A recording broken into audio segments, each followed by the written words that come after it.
vous souhaite une excellente début d'année avec un 2016-2017 universitaire plein de bonnes choses, de bonnes nouvelles et de bonnes acquisitions pour les résidents.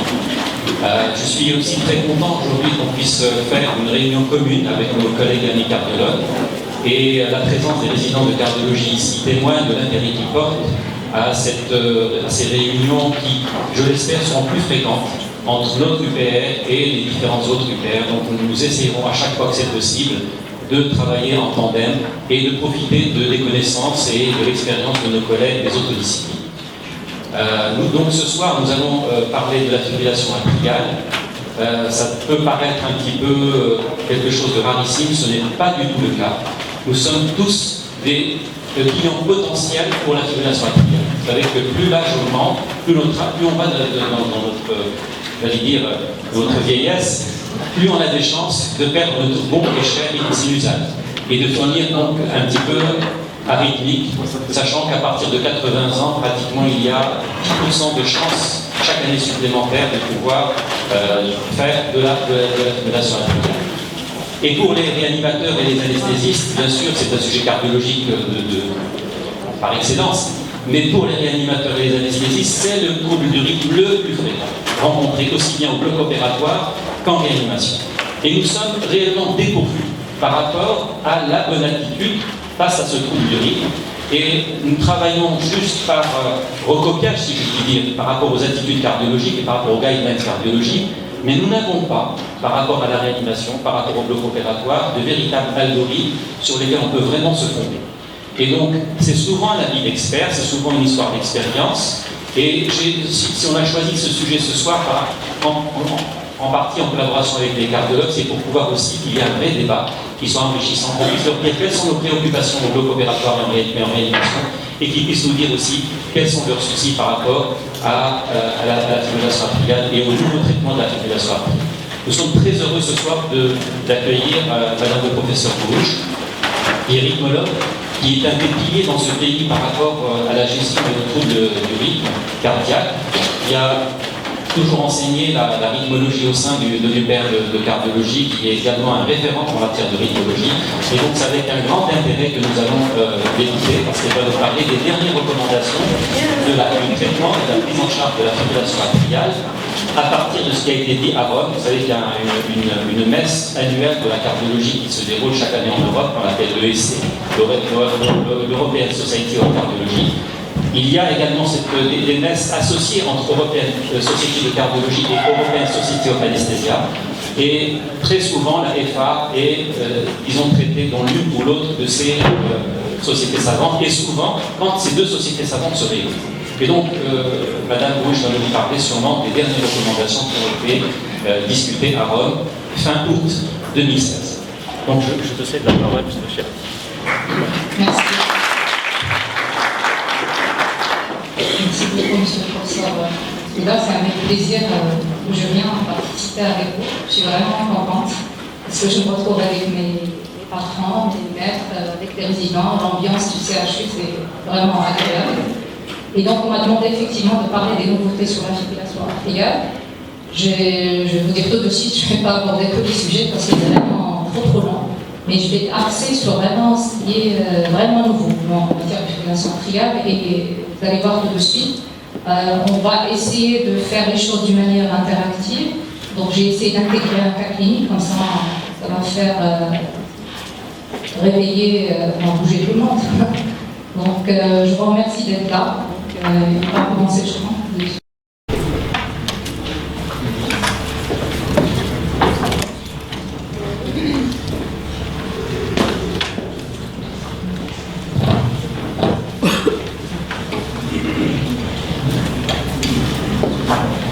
Donc nous allons commencer tout de suite notre présentation sur les actualités en fibrillation atriale. Comme l'a dit M. Bensouda, c'est surtout, ça a été présenté lors du dernier ESC, European Society of Cardiology. Alors, très brièvement, donc tout le monde sait que c'est, peut-être pas, donc la plupart de vous, que c'est la fibrillation atriale, comme l'a dit M. Bensouda, qui peut apparaître quelque chose de rarissime pour les non-rythmologues peut-être. En fait, c'est le trouble de rythme le plus fréquent. Et il est d'autant plus fréquent qu'on avance dans l'âge, il l'a bien dit, l'a bien souligné M. Bessouda, vous voyez que après 50 ans, vous voyez que les patients en fibrillation atriale ont plus de 75, 50% des patients ont plus de 75 ans, alors qu'avant c'est beaucoup moins. Et 35% de ces patients, c'est vraiment des patients très très âgés. Et ça pose vraiment un gros problème, vous allez le voir. D'ailleurs, je vais axer la présentation sur ce sujet. On va voir tout de suite sur l'anticoagulation chez ces patients. Alors très brièvement, là aussi, juste un petit rappel sur les principaux mécanismes de la fibrillation atriale. En fait, c'est des patients qui ont assez souvent des facteurs de risque cardiovasculaires sous-jacents, donc le diabète. On va les retrouver tout à l'heure lors de la présentation dans l'évaluation du risque d'AVC. L'insuffisance cardiaque, l'obésité, l'atteinte coronaire, l'HTA, l'âge bien sûr, et chez certains patients aussi, il y a des facteurs génétiques qui seront de plus en plus d'actualité. Et donc tous ces facteurs vont agir sur la paroi donc interne, sur l'endocarde, au niveau de l'oreillette, et vont activer les facteurs de coagulation. Ils vont changer, si vous voulez, la physiologie à l'intérieur des cellules, ce qui va être à l'origine d'une hétérogénéité au niveau de la conduction électrophysiologique. Ceci va être en gros à l'origine de ce qu'on appelle des mécanismes de réentrée. En fait, il y aura, ça va engendrer des activités anormales au sein de l'oreillette. Et donc, c'est ce que vous voyez en bleu. Et actuellement, depuis plusieurs années maintenant, on sait que la base de la fibrillation atriale, c'est ces petites boucles autour des veines pulmonaires qui vont donc décharger et entretenir la fibrillation atriale. Et c'est la base du traitement invasif qu'on ne va pas aborder aujourd'hui, l'ablation par radiofréquence, chez ces patients quand ils sont bien sélectionnés. Donc bien sûr, la fibrillation en elle-même va perpétuer tous ces mécanismes d'inflammation, de fibrose, d'altération de l'endocarde, et donc ça va favoriser aussi la thrombogénicité, et vous comprenez donc les risques thromboemboliques chez ces patients. Donc, pour ne pas trop tarder. Alors, nous l'avons dit, donc, la fibrillation atriale est un facteur de morbimortalité chez ces patients. Il est à l'origine d'augmentation de taux de mortalité, que ce soit essentiellement cardiovasculaire, que ce soit la mort subite, l'insuffisance cardiaque ou les AVC. Ces AVC, donc, étant la complication majeure et grave chez ces patients, en effet, ils représentent 20 à 30% de tous les AVC retrouvés dans la littérature. Ils sont dus dans 20 à 30% à une fibrillation atriale. Ce qui est aussi à la mode, c'est la notion de fibrillation atriale silencieuse. Et donc, on pose de plus en plus le diagnostic en faisant le screening des patients à risque. Et donc, on arrive à prévenir ce type d'AVC chez quelques patients. Cette fibrillation atriale, il augmente le nombre d'hospitalisations chez les patients par rapport à ceux qui n'ont pas de fibrillation atriale. Il altère bien sûr la qualité de vie. C'est des patients des fois très symptomatiques. Et à la longue, si ça persiste, ça peut être à l'origine de dysfonction ventriculaire gauche, chose qu'on retrouve chez 20 à 30% des patients en fibrillation atriale. Sans oublier qu'il y a aussi une altération des fonctions cognitives et l'apparition d'une démence d'origine vasculaire chez ces patients. Donc, vraiment un vrai problème chez ces patients. Alors, plusieurs sujets ont été actualisés lors du dernier ESC, notamment l'approche interventionnelle versus médicamenteuse. On ne va pas aborder ça aujourd'hui pour des raisons de temps. Et l'indication de la chirurgie en cas de fibrillation atriale, chirurgie à visée rythmique. Donc nous, aujourd'hui, on va axer notre intervention sur l'indication et le problème d'anticoagulation chez ces patients. Et on va faire ça tout de suite. Alors pourquoi l'anticoagulation? Eh bien, parce que chez ces patients, l'accident vasculaire cérébral d'origine ischémique est multiplié dans certaines études jusqu'à 6 fois par rapport aux patients qui n'ont pas de fibrillation atriale. C'est vraiment très handicapant. Et bien sûr, la mortalité qui est augmentée, on l'a déjà dit.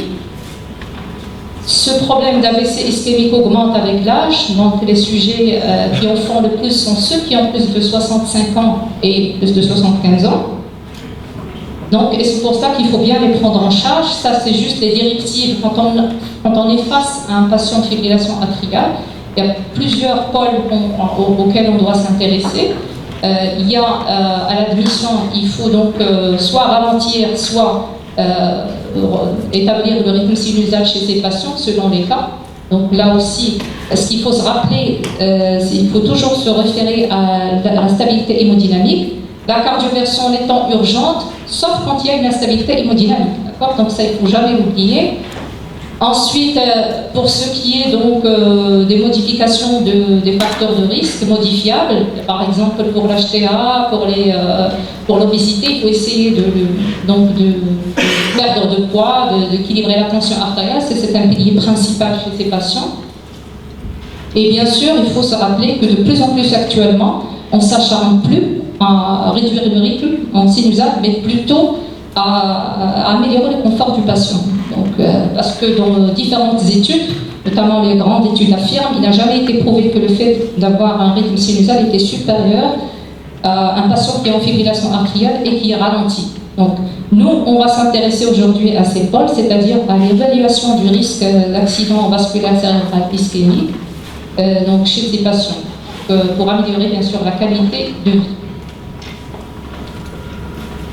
Alors, d'où l'intérêt, comme je l'ai dit au départ, de faire le dépistage de cette fibrillation atriale bien avant son installation. Et c'est le cas, par exemple, des sujets âgés. Donc, actuellement, il est recommandé, après 65 ans, de prendre le pouls et de faire le CG de base. Et quand on suspecte une arythmie, d'aller même faire un Holter, un enregistrement de plus longue durée chez des patients. Ceci est d'autant plus vrai quand il y a des facteurs de risque sous-jacents. Il ne faut pas attendre à ce qu'on ait une fibrillation actuelle. Là, c'est ce qui se fait actuellement de plus en plus, c'est le dépistage. Donc, vous voyez que ce dépistage est d'autant plus intéressant quand on place des hauteurs de plus longue durée, donc jusqu'à 4% de détection quand on place un hauteur qui dure 7 jours. Et là, les implanted devices, c'est-à-dire les pacemakers et les défibrillateurs, parce qu'ils ont un algorithme, ils ont un hauteur qui est donc à l'intérieur, qui est inclus. Et donc, grâce à ces appareils, on a pu diagnostiquer plusieurs fibrillations atriales, même silencieuses, et ça nous permet de prendre en charge ces patients correctement. Je ne vais pas trop m'attarder, c'est ce qui a déjà été dit. Alors, plusieurs types de fibrillations cliniques peuvent être rencontrés. Il y a ce qu'on appelle les fibrillations atriales qui ont été diagnostiquées pour la première fois. À chaque fois qu'on enregistre une fibrillation sur un tracé ECG, même si le patient est asymptomatique, c'est considéré comme premier accès. Les fibrillations atriales paroxystiques, c'est toute arythmie qui a duré moins de 7 jours, qu'elle soit cardiovertée, qu'elle soit réduite spontanément ou qui a nécessité une intervention. La FA persistante, c'est entre 7 jours et 1 an. Et en fait, l'intérêt de ces appellations, c'est des fibrillations atriales pour lesquelles la chance d'avoir un rythme sinusal est élevée par rapport, par exemple, aux fibrillations atriales permanentes ou aux fibrillations atriales, on va dire, de longue date, qui ont évolué de longue date. Voilà. Alors, pour ce qui est de l'évaluation du risque d'accident vasculaire cérébral ischémique chez ces patients, eh bien, il y a un système de scoring, c'est le CHA2DS2-VASc, qui est actuellement connu et reconnu. Il faut toujours l'évaluer chez les patients avant d'initier un traitement anticoagulant. Alors, ce qui est aussi nouveau actuellement, c'est que pour l'indication des anticoagulants oraux, il est de plus en plus recommandé actuellement des nouveaux anticoagulants en première intention. Je sais qu'on n'en a pas beaucoup chez nous, on en a un qui est actuellement commercialisé. Il y a également un élément, une notion très très intéressante, c'est ce qu'on appelle, comme le CHA2DS2-VASc, qui est le scoring pour le risque d'accident vasculaire cérébral ischémique. Il y a aussi ce qu'on appelle le score d'évaluation du risque hémorragique. Et en fait, ce score n'est pas fait pour écarter les patients qui vont bénéficier de l'anticoagulant, mais en fait, c'est juste pour prendre en considération les risques hémorragiques et éventuellement corriger un paramètre modifiable. Par exemple, si un patient a une HTA déséquilibrée, il faut la stabiliser. S'il y a une notion d'ulcère, il faut d'abord le traiter avant de démarrer l'anticoagulant, et ainsi de suite. Mais en aucun cas, il ne faut que ce soit une contre-indication ou un moyen pour écarter le patient de l'indication. Il est aussi important d'incriminer donc le patient, il faut vraiment qu'il comprend bien son arythmie, le traitement, les effets secondaires, les risques de complications, c'est important pour l'observance du traitement. Alors ça, c'est juste pour voir un petit peu l'évolution des différents médicaments utilisés dans la fibrillation auriculaire à travers le temps, aussi bien les différents médicaments adjuvants, les inhibiteurs d'enzymes de conversion, les ARA2, etc., les antiarythmiques. Mais surtout, ce qui nous intéresse aujourd'hui, les anticoagulants. Vous voyez qu'il y a 5 ou 6 ans, il y avait quasiment que les antivitamines K comme anticoagulants oral efficaces. Alors depuis quelques années, ils sont apparus plusieurs nouveaux anticoagulants et ça a vraiment bouleversé le traitement chez ces patients. On va voir tout de suite pourquoi. Alors, pas parce que les antivitamines K ne sont pas efficaces, ils le sont, donc cette étude le trouve bien, d'accord? Par rapport aux patients qui sont pas sous warfarine, il y a moins d'accidents vasculaires cérébro-ischémiques, d'ailleurs qui sont diminués de 64%. Mais tout simplement parce que les antivitamines K ont malheureusement des limitations dans leur utilisation, parce qu'il y a des interactions alimentaires, il y a des variabilités de l'INR, il faut répéter l'analyse plusieurs fois, des fois on le fait plusieurs fois par semaine, plusieurs fois par mois, et c'est vraiment astreignant pour le patient, pour le médecin. Donc, tout le monde, je pense, on a l'expérience avec les patients, et c'est à partir de là qui partait l'idée de développer de nouveaux anticoagulants qui seront bien tolérés, aussi efficaces que la vitamine A, avec moins d'effets secondaires, notamment hémorragiques, et avec une maniabilité assez facile. En effet, donc, si on voit un petit peu sur le mécanisme d'action de la vitamine K, vous voyez qu'il agit sur plusieurs facteurs, sur la prothrombine bien sûr, mais également sur différents facteurs qui expliqueraient le fait qu'on ait des complications hémorragiques assez importantes et un retard de début d'action. Quand on regarde les nouveaux anticoagulants, on en a actuellement 4, il n'y a que 4. Dabigatran, l'Arivaroxaban, c'est le médicament qui est commercialisé actuellement au Maroc. Les autres ne le sont pas encore. Donc c'est des anti-10A, donc ils ont une activité ciblée, donc moins d'effets secondaires par rapport aux antivitamines K. Le dabigatran a une accent sur le facteur 2A. Alors pour ce qui est de leurs caractéristiques, c'est un début d'action qui est relativement rapide, de 4 heures, 1 à 3 heures. Pour l'Arivaroxaban, c'est de 2 à 4 heures, ce qui est assez bon, par comparaison aux antivitamines K, qui mettent plus de temps. Donc d'ailleurs, l'INR, on le fait qu'après 3 jours, 72 heures. Pour ce qui est de l'efficacité en matière de prévention des accidents vasculaires ischémiques, on voit bien que les nouveaux anticoagulants font beaucoup mieux, ou on va dire ils sont au moins non inférieurs aux antivitamines K. Il y en a même qui font mieux que la vitamine K. Donc ça c'est pour cette étude. Et enfin pour les risques hémorragiques, ce qui est beaucoup plus important, il y a moins de risques hémorragiques avec les nouveaux anticoagulants par rapport aux antivitamines K, notamment pour ce qui est des hémorragies intracérébrales, ce qui est vraiment très très important. Alors bien sûr, ils ont des limitations, ils ont des contre-indications. Jusqu'à ce jour, il n'y a pas d'indication en cas de valve mécanique, en cas de prothèse mécanique. Il n'y a pas d'indication dans les maladies, dans la maladie mitrale, dans le rétrécissement mitral rhumatismal, modéré à sévère, chez la femme enceinte, chez l'enfant, tout simplement parce qu'il n'y a pas eu d'études chez ce type de population. Dans l'insuffisance rénale sévère, chez les hémodialysés, on ne peut pas le donner. En cas d'insuffisance hépatique sévère, donc ça c'est clair. On passe. Alors, donc je passe tout de suite à un cas clinique à travers lequel on va voir un petit peu l'indication d'anticoagulation et le management du patient. Alors là, on est devant une patiente de 81 ans qui est hypertendue sous amlodipine. Elle a fait des syncopes, suite à quoi on a mis en évidence un bloc auriculoventriculaire complet avec une fibrillation atriale. À l'échographie, il a une oreillette gauche qui est très dilatée avec une fraction d'éjection normale. Le bilan biologique est normal, notamment rénal, hépatique, thyroïdien, la trace. Donc l'indication d'un pacemaker monochambre a été posée, parce que bon, on ne peut pas mettre un double chambre et en fibrillation. Ensuite, après la stimulation cardiaque, elle est revenue en sinusale spontanément. Alors, elle est asymptomatique depuis l'implantation du pacemaker, il fait plus de syncope. Alors la question qui se pose chez cette patiente, c'est que comment la gérer sur le plan prévention des AVC ischémiques? Est-ce qu'on en a besoin d'abord? Est-ce qu'on va donner des anti-agrégants plaquettaires? On va donner des antivitamines K, les nouveaux anticoagulants, on n'a rien donné.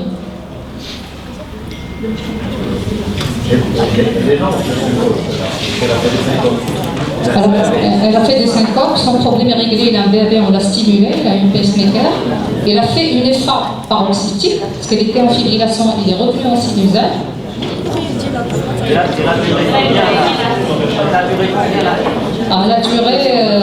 a duré plus de 30 secondes. Ça, j'ai oublié de le dire. Et une fibrillation atriale significative, c'est une fibrillation atriale qui a duré au moins 30 secondes. On parle de efface autonome à ce moment-là.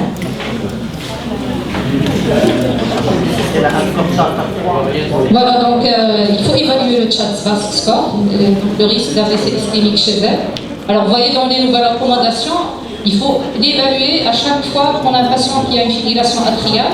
Et comme on l'a dit tout à l'heure, le score de risque hémorragique n'est fait que pour changer les facteurs modifiables, c'est-à-dire poser le diagnostic d'une cause éventuelle de saignement et la traiter. Mais on ne doit pas écarter le patient de l'indication d'anticoagulation quand elle est posée.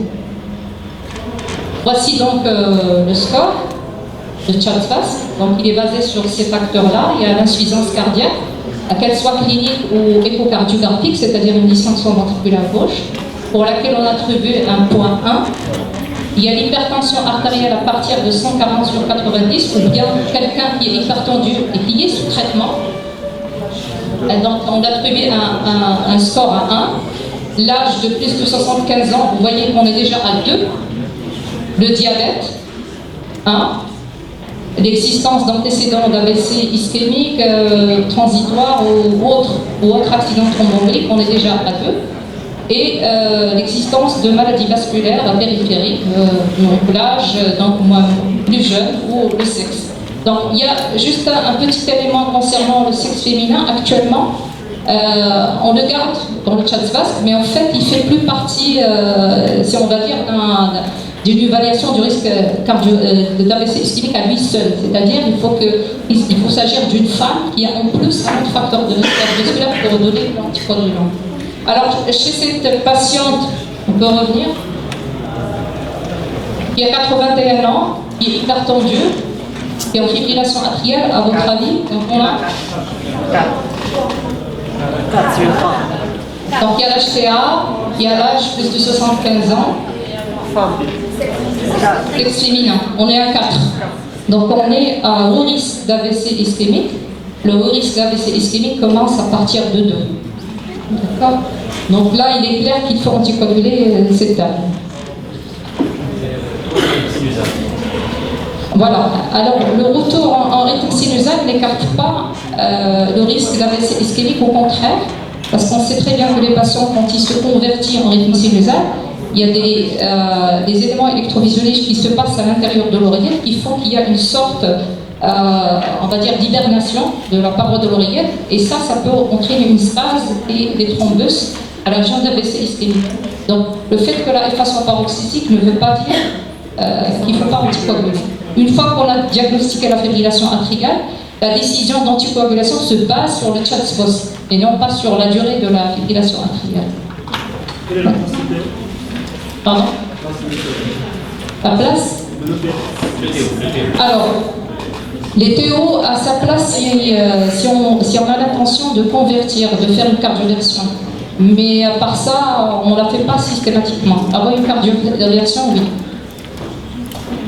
Et la durée du traitement anticoagulant à ce moment-là, chez une maladie sinusale? Voilà, alors la durée des traitements anticoagulants, le Church-Vasc score est fait pour décider du traitement anticoagulant à long terme, pas à court terme.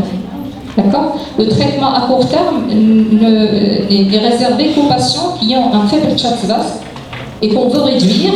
Et donc à ce moment-là, on les met sous anticoagulant avant la réduction, on va dire 3 semaines, et on garde l'anticoagulant 4 semaines après la réduction. Après, on arrête.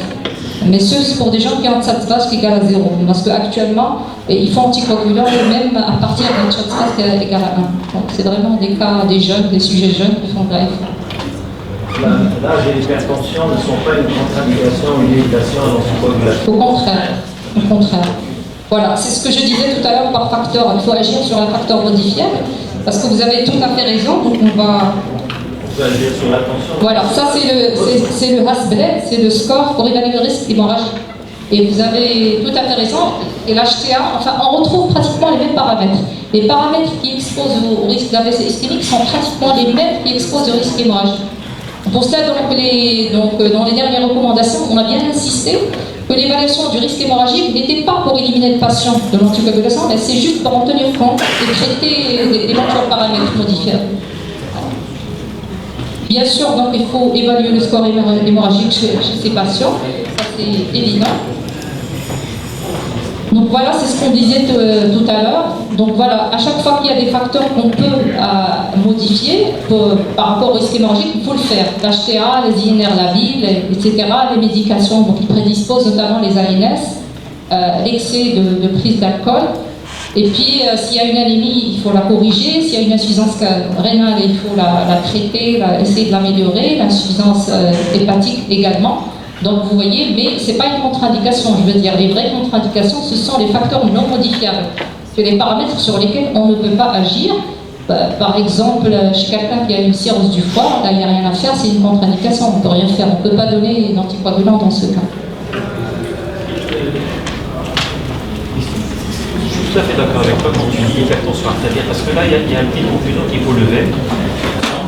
C'est que l'hypertension artérielle n'est pas une contre-indication au traitement anticoagulant, mais c'est une nécessité à traiter l'hypertension artérielle. C'est-à-dire que si quelqu'un a des antécédents d'hypertension artérielle, ce n'est pas une contre-indication anticoagulant. Mais s'il a 190 ou 200 systoliques à l'heure actuelle, vous voulez le mettre sous traitement anticoagulant, il faut y réfléchir. Il faut réduire la tension artérielle, parce que sinon vous allez expérimentalement à l'AVC hémorragique. Donc il faut réduire la tension artérielle avant d'instaurer un traitement long cours par Pardon, je reviens là, il n'y a pas de limite d'âge. Non, il n'y a pas de 90 ans, au contraire. Non, il n'y a pas de limite d'âge. En fait, les dernières études qui ont été faites avec les nouveaux anticoagulants se sont intéressées justement spécialement à la population très âgée. Quand j'ai dit très âgée, c'est plus de 80 ans, 90 ans. Oui, tout à fait. Et ça nécessite à ce moment-là d'adapter à la clémence de la créatinine. Exact, on va y Gardez à arriver. l'esprit que c'est le rein qui le juge à ce moment-là. Exact.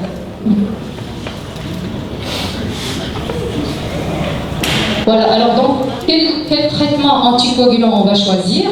Bon, vous allez me dire les ABK, oui, parce que bon, malheureusement, dans notre contexte, ça reste le médicament le moins cher, le mieux testé. Mais vous allez voir, donc, les traitements anticoagulants par voie orale, il faut les commencer à partir d'un Tchad-Svask égal à 2 chez les hommes et un Tchad-Svask égal à 3 chez les femmes. Pour la même raison, parce qu'actuellement, le sexe féminin n'est plus suffisant pour dire qu'il y a un risque d'AVC ischémique. Donc, les guidelines sont en train de changer. Et apparemment, bientôt, le sexe féminin ne fera plus partie du Tchad-Svask. Voilà, alors, quand on donne des antivitamines K, il faut avoir un INR entre 2 et 3. Donc, je parle bien de la FA non valvulaire, c'est-à-dire quand il n'y a pas de prothèse mécanique, d'accord, chez ces patients. À ce moment-là, donc, quand on décide de donner un anticoagulant, vous voyez, maintenant c'est classe 1. Quand on décide de donner un traitement anticoagulant, eh bien, les nouveaux anticoagulants sont préférés en première intention par rapport aux antivitamines K. Nous, heureusement, on n'a qu'un seul nouveau médicament anticoagulant qui reste cher, il n'est pas très remboursé, donc ça nous limite par rapport aux prescriptions. Mais il est clair qu'ils font beaucoup mieux. On va peut-être le voir aussi. Ils font beaucoup mieux parce que, premièrement, ils sont au moins aussi efficaces. Et on a même un qui est supérieur aux antivitamines K, c'est celui-là, Apixaban. Il y a beaucoup moins d'hémorragie cérébrale, avec les nouveaux anticoagulants par rapport aux antivitamines K. C'est pour cela qu'actuellement, ça fait partie de la classe 1 des recommandations.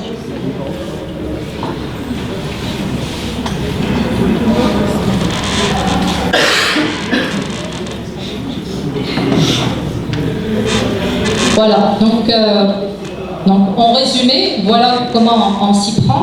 Quand on a un patient qui a une fibrillation atriale, la première question qu'il faut se poser, est-ce que ce patient a une valve mécanique ou alors est-ce qu'il a un RM, un rétrécissement mitral modéré à sévère? À ce moment-là, s'il a l'une des situations, alors à ce moment-là, il n'y a qu'un seul traitement qu'on peut donner, c'est les antivitamines K. Il n'y a pas 36 000 solutions. Sinon, à ce moment-là, on fait l'évaluation du Tchad-Svask. Parce qu'en fait, le Tchad-Svask, il est fait uniquement pour les F1 non valvulaires. Je le dis encore une fois. Alors, si ce score est égal à 0, à ce moment-là, dans les nouvelles recommandations, il est recommandé de ne rien donner. ni anticoagulants, ni aspirine. Parce qu'on continue à avoir à ce jour beaucoup de patients qui ont un score à 0 qui sont sous aspirine. Alors ça les fait prédisposer au risque de saignement digestif, c'est tôt. Hein. C'est-à-dire qu'ils n'en profitent pas parce qu'aucune étude n'a montré qu'il y avait un bénéfice à donner l'aspirine chez ces patients. Je pense que c'est un des points forts peut-être du topo, c'est que maintenant l'aspirine est sortie. C'est banni, exactement. Elle est sortie, on ne doit plus donner d'aspirine dans la prévention primaire et même dans la prévention secondaire de l'accident vasculaire cérébral ischémique. C'est fini. C'est une faute de prescription. Donc les dernières recommandations d'Europe de 2016 ont sorti l'aspirine comme traitement de prévention ou comme traitement dans le post-stroke. Où on traite par anticoagulant, ou on ne donne rien. Exact. Mais pas d'aspirine. Non, pardon. Lorsque la cause de l'AVC est une Élimination artérielle. D'accord, mais sinon, le AVC tout venant, Oui, ça c'est autre chose. voilà. Exact. Quand la cause en est une fibrillation artérielle. Exactement. Mais si tu permets, Madame Rachida, j'ai observé un cas similaire et je peux te garantir que les cardiologues sur la place ne sont pas tout à fait d'accord. Ils ne sont pas au courant de ces recommandations. Non, mais on est entièrement d'accord. Cette dame-là a eu une dizaine d'amis et chaque fois c'était anticoagulation, rien, anticoagulation, rien. Là, alors que d'après ce que tu présentes, ça a l'air d'être tout à fait clair, donc il faut évaluer le chat, ne pas tenir compte de la... Parce que chez cette dame-là, l'effet, ce qui était rassurant, c'est qu'elle était repassée en rythme sinusal. Donc plusieurs cardiologues lui ont dit, bon, maintenant tu es bien, pourquoi tu vas t'emmerder avec des antivitaminiques là? D'accord, donc il fallait qu'elle prenne... Oui. Mais je vais l'appeler tout à l'heure, parce qu'elle a fait. Il reste un problème pour les gens qui ont le chat zéro. Quand j'étais à Le Hajj, il y avait un monsieur avec plus de 45 ans qui n'a pas dormi pendant 3 jours. Il priait, etc. Il était Lui qui modifie ses habitudes. Et il avait déjà zéro. Ni hypertension, ni diabète, ni rien du tout, pas d'antécédent de stroke, de maladie vasculaire. Il est jeune, il est un homme. Et donc, je lui ai pris le pouls, il m'a dit, je me sens un peu vanné, etc. Est-ce que tu peux voir? Et j'ai pris le pouls, j'avais pas de CG, mais effectivement, il avait un rythme irrégulier. Il avait un rythme irrégulier qu'il a récupéré quelques heures après. Il dort, et je l'ai revu plus tard, le saturomètre, etc. Je voyais les ondes qui étaient régulières. Donc, et là, j'étais vraiment dans la question. Est-ce qu'il faut anticoaguler ou pas?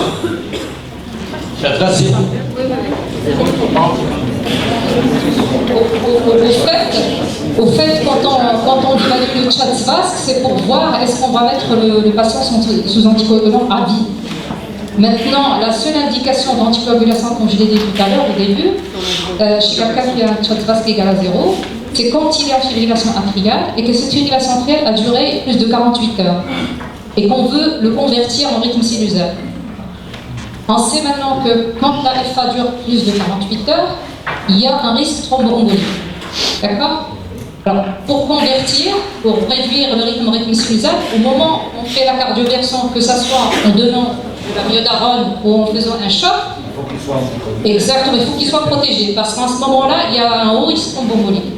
Donc à ce moment-là, on le met sous anticoagulant 3 semaines avant de la cardioversion, et on le garde sous anticoagulant 4 semaines après la cardioversion. En fait, il faut couvrir les périodes où il y a un haut risque thromboembolique. Après, on arrête. Après, c'est fini. Voilà. Ça a l'air clair, franchement. Tel que tu le présentes, Rachida, vraiment, c'est clair. J'espère que c'est clair pour tout le monde.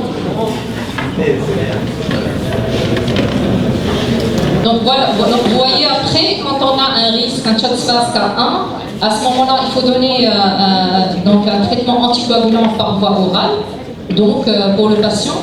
Vous voyez qu'à partir de 2, l'anticoagulation par voie orale est formellement indiquée. Bien sûr, il faut éliminer les contre-indications. Donc là, vous voyez qu'en très plein, la préférence va au nouveau anticoagulant, aux AVK quand on ne peut pas. Là, il y a ce cadran jaune s'adresse à l'exclusion de l'aurécule. Quand on a des patients, il y a une contre-indication aux anticoagulants.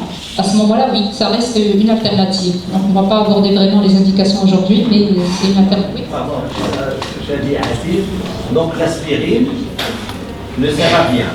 Il ne sert à rien actuellement. En fait, l'aspirine, on la retrouve. Je connais quelqu'un, bon c'est moi-même, Tu connais bien alors. Je m'aime assez. Alors j'ai fait une ACFA il y a 4 ans. 4 ans, 5 ans, donc j'ai été réduit sous bêta-bloquante fécaline. J'ai eu donc une anticoagulation pour couvrir juste la période, et puis je suis passé au bout de 3 heures, je suis repassé en régime simulal. On m'a mis sous aspirine, et je prends de l'aspirine depuis.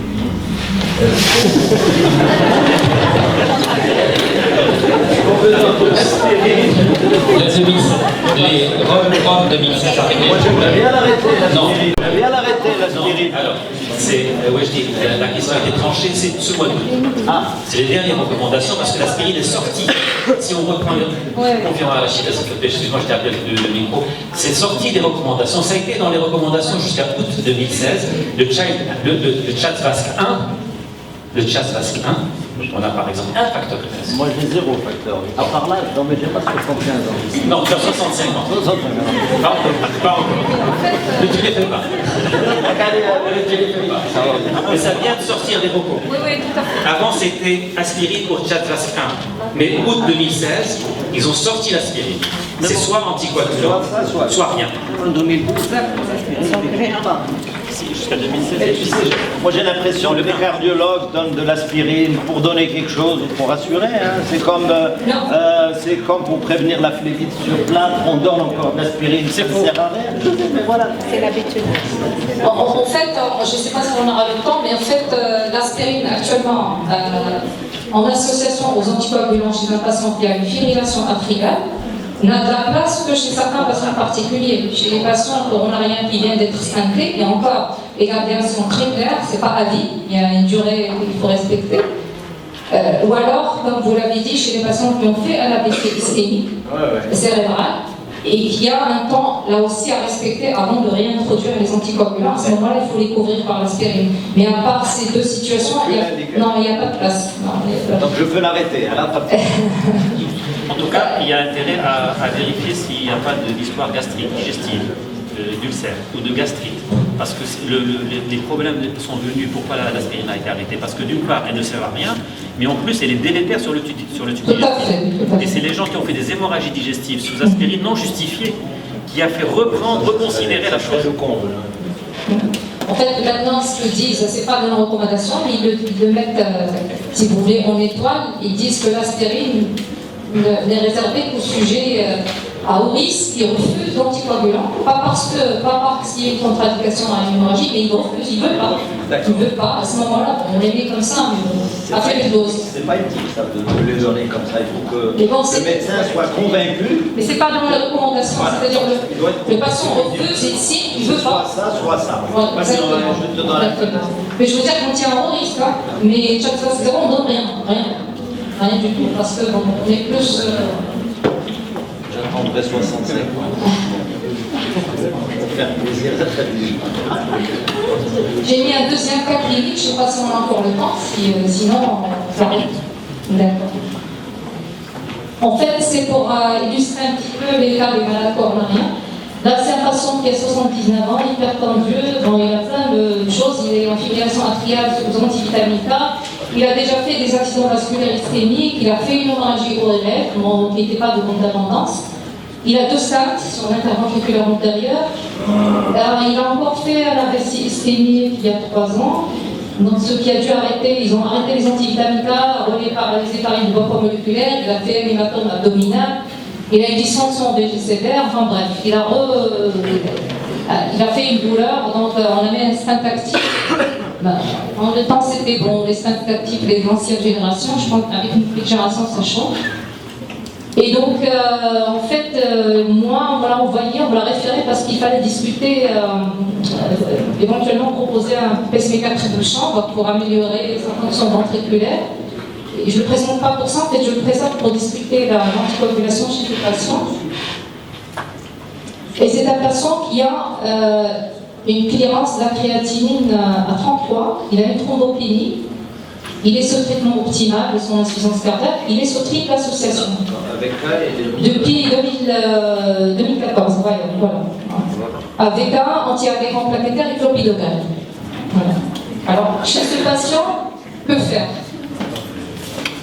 Arrêter les AVK, garder l'anti-agrégant avec le clopidogrel, AVK anti-agrégant, AVK clopido, enfin toutes les combinaisons, vous choisirez. Il faut garder l'AVK parce qu'il a dépassé AVK plus aspirine. on peut éventuellement garder AVK aspiré parce que c'est un patient à haut risque clinique. Il a fait des AVC, c'est un coronarien. Donc on a les deux éventualités, soit mettre l'AVK seul, soit au mieux mettre l'AVK plus aspiré. La précédente. En fait, il faut tenir compte, comme on l'a dit, du chat face, mais aussi du risque hémorragique pour minimiser les associations, justement.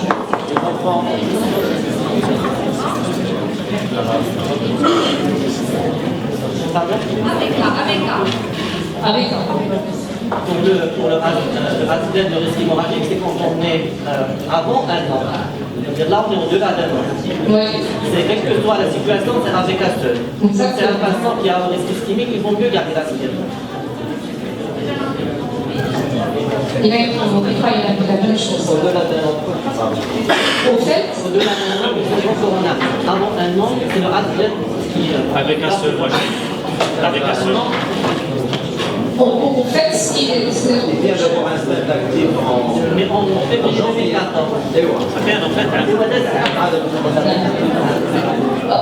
Au fait, on aurait, ce que tu viens de dire, on aurait laissé peut-être, on aurait eu peur s'il y avait encore quelque chose à faire sur le plan coronarien, mais chez lui, il n'y a plus rien à faire. S'il dit sur VGCR, de toute façon, on s'en fout. On n'a plus peur à ce qu'une artère se bouge, vous voyez ce que je veux dire. Donc moi, je dirais plutôt AVK comme ce qu'a dit M. Bessoura, parce qu'en fait, c'est ça, ce cas clinique, c'était pour faire le point sur ce type de patients qui sont très âgés et qu'on laisse sous triple association avec un haut risque hémorragique. Je pense qu'il faut faire attention et il faut suivre un petit peu les recommandations dans ce sens. Il y a justement des recommandations qui sont déjà sorties, ils ont été un petit peu actualisées. Donc c'est résumé. Alors là, c'est quand on a un syndrome coronarien aigu, c'est pas notre cas. Là, c'est quand on veut faire une angioplastie programmée tranquillement, sans urgence. Et vous voyez, après l'angioplastie, en fait, on évalue le risque hémorragique. Si c'est un patient qui est à faible risque, vous voyez que la triple association ne dure que 1 mois. 1 mois de triple association, après on garde soit l'antivitamine K avec l'aspirine ou l'antivitamine K avec le clopidogrel, l'un des deux, pendant 6 mois, jusqu'à 1 an. Et après, vous gardez que l'anticoagulant oral, avec un nouveau anticoagulant. D'accord. Alors, si c'est un patient qui est vraiment à haut risque hémorragique, à ce moment-là, donc, on va garder donc, pendant 1 mois la triple association et uniquement pendant 6 mois la double association, c'est-à-dire anti-agrégant plus AVK ou clopidogrel. Et par la suite, on va laisser que l'antivitamine K, donc l'anticoagulant, antivitamine K ou l'anticoagulant. Pardon, madame, c'est le contexte d'un coronarien stable et liftier. Exactement, stable, programmé. Je ne parle pas de cas d'urgence, c'est autre chose. Donc, Après un syndrome coronarien aigu, les délais sont différents. Exactement. Donc voilà, donc chez ce patient, c'est ce qu'on fait. Donc, on était obligé, de toute façon, il avait une thrombopénie, il avait plein de choses. Donc on a gardé que l'antivitamine K chez lui. Là, ça reprend un petit peu la même chose. Je pense que la dernière des choses que je voulais dire, donc je passe sur ça, concernant les anticoagulants. Donc, voilà, donc juste une nouvelle recommandation concernant la place des nouveaux anticoagulants. Ça, c'est vraiment très intéressant. Donc, les nouveaux anticoagulants, donc, vous voyez, donc, ils sont contre-indiqués en cas de valve mécanique. En cas de sténose mitrale sévère à modérée, mais on peut les donner Quand on a une autre valvulopathie, ils sont légèrement modérés, par exemple une insuffisance mitrale ou une insuffisance aortique, c'est pas une contre-indication. Une sténose aussi aortique, on peut les donner. Les deux prothèses valvaires, mais à ce moment-là, il faut attendre 3 mois. Dans le post-op, on donne les antivitamines K, et 3 mois après, on peut démarrer les nouveaux anticoagulants. Donc ça, c'est une nouvelle recommandation. Donc pareil pour le remplacement valvulaire mitral, la réparation de la plastie mitrale, il faut attendre 3 à 6 mois post-opératoire avant de démarrer les nouveaux anticoagulants qu'on peut donner. Pareil dans l'état vide. Donc il faut attendre pareil, donc il n'y a pas de données post-opératoires actuelles. Mais donc on peut combiner soit les nouveaux anticoagulants seuls ou en double association avec les antiplaquettaires. Donc c'est une indication qui est toujours en cours d'évaluation, mais on peut les donner. Voilà. Donc ça c'est pour les nouvelles recommandations, notamment les bioprothèses, c'est très intéressant. Pas les mécanismes, non. Il faut juste attendre 3 mois post-op et puis on peut les démarrer. Mais quelle est ton expérience, Rachida, s'il te plaît, concernant les nouveaux anticoagulants? Tu les utilises pour la fibrillation? Alors, comme on dit, les années cardiologues, comment ça se passe? C'est pas toujours évident. Il y a qu'un seul qui est disponible, c'est la rivaroxaban, c'est le Xarelto. En fait, j'ai pu les démarrer parce que je suis actuellement privée, donc ça. Donc, heureusement, je dirais heureusement. Mais comme vous l'avez dit, il y a encore un manque de connaissances par rapport à ces nouveaux médicaments. Donc il y a trop de cardiologues référents. Des fois, je suis surprise de voir le patient retourner sous ADK parce que il a dit, mon cardiologue m'a dit, etc., il faut faire attention, on n'a pas d'antidote, on ne sait pas, donc il faut l'arrêter. Donc ça, c'est vraiment dommage parce qu'on a beaucoup de situations comme ça. Il y a un antidote pour l'abigatran. Oui, honnêtement, quand je discute avec les collègues étrangers, de toute façon, la prise en charge est la même. Dans les saignements massifs, c'est la même prise en charge. C'est donc la transfusion pour donner les produits. Monsieur le Soudan fait mieux placé que moi pour parler de ça. Donc, alors, rapidement, pour finir, juste pour ce qui est de recommandations par rapport au dosage des doses qu'il faut donner chez ces patients, il faut faire très attention. Donc je vais peut-être parler que de ce médicament qui est disponible, la rivaroxaban. Alors c'est un médicament qui est quand même éliminé par le rein, 21%, donc d'élimination au niveau rénal. Donc à ce moment-là, il faut tenir compte de la cléarance de la créatinine. Alors il y a 2 dosages pour la fibrillation atriale. Je sais qu'il y a le 10 pour tout ce qui est traumato, la prévention, mais dans la matière de l'EFA, il y a le 15 et le 20 mg. Mais en fait, c'est en fonction de la cléarance. Si on a une cléarance de créatinine qui est comprise, qui est supérieure à 50, on donne le 20 mg. S'il est inférieur à 50, entre 30 et 50, il faut donner le 15 mg. Ça, c'est important, parce que je pense que c'est une des raisons pour lesquelles on a des fois des saignements, et les gens disent que non, ça fait saigner, en fait, il ne tient pas compte de la cléarance, surtout quand il s'agit de sujets âgés. Vous allez voir qu'il y a une autre donnée qui est très très intéressante et qui n'a pas été encore vérifiée avec la rivaroxaban, mais ça a été vérifié avec l'apixaban. C'est que non seulement il faut tenir de la cléarance, mais il faut tenir compte de 2 autres facteurs. Si le patient peut se le permettre, il ne faut pas hésiter à prescrire les nouveaux anticoagulants, bien sûr en tenant compte de ce qu'on vient de dire, de la force rénale, du poids, de l'âge. Je vous remercie. Merci. S'il vous plaît, pour le relais, le passage de juste le passage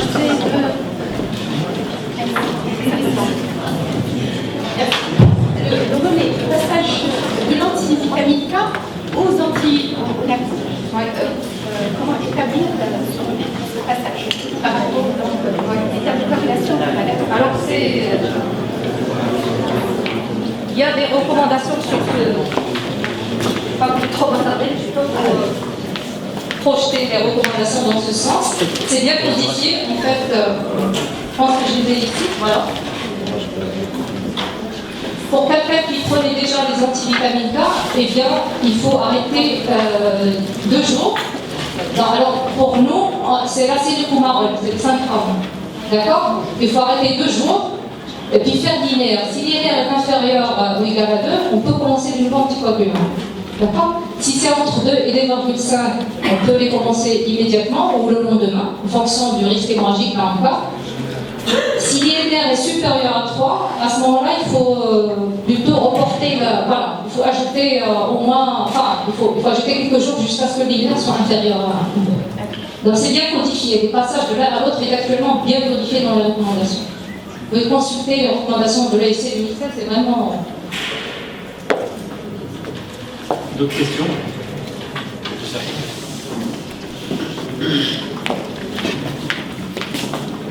Pas trop fatigué à la chute. Ah non, non. C'est un plaisir. Je vous remercie de cette présentation. Moi, j'ai des idées qui sont un peu plus claires chez moi. J'ai une question un peu, peut-être, mais je profite de l'occasion de votre présence. Quand on a une fibrillation ventriculaire,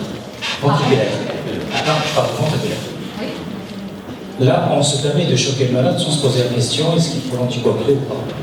Et quand on a une fibrillation auriculaire, on a le souci de voir apparaître une complication et on doit anticoaguler sur 2-3 semaines. Ma question, quel est le mécanisme qui expose ce malade-là, qui a une fibrillation auriculaire, quand on fait le choc et qui l'expose à faire cette complication thromboembolique? J'ai pas compris. Il fébrile, il est exposé à ce risque, on le défébrile, la reconversion, ce risque est majoré. Merci. De deux manières, enfin, il y a une réponse qui est entre guillemets toute faite.